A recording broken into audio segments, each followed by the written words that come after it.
from your responses, will it be right to say that emerging concept of sustainable finance is a transition from the traditional financial models, or is it just a complementary financial model?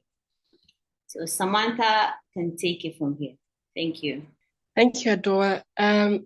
From our stance or our point of view, we would say it is a transition because, firstly, when you try and explain these financing issues, especially from a worldwide view or a global level, you will note that it's very difficult to explain to the average citizen how they're impacted by these ESG discussions if we are to just, talk about them from the global level. But it's important for us to understand that, financing issues are largely related to the debt context. And when we're coming from that kind of background, you would then note that it's very important to have these ESG standards in the conversations.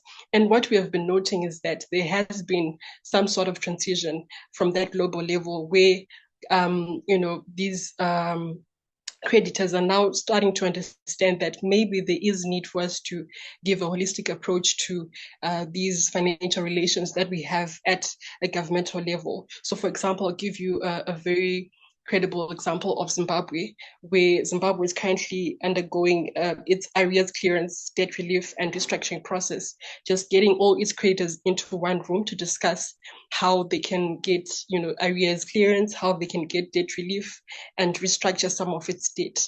And one of the very important, actually, there are three key points that have been raised by creditors.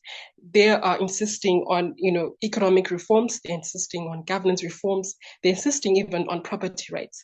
And when you look at it, you can actually argue that, hey, maybe this could be interpreted as, ESG standards. One can actually argue from that point of view.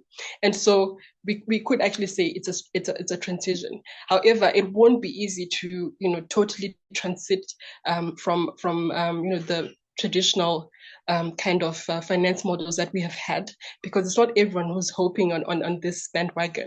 I feel like it is a transition, so it's kind of running in parallel. I call this period akin to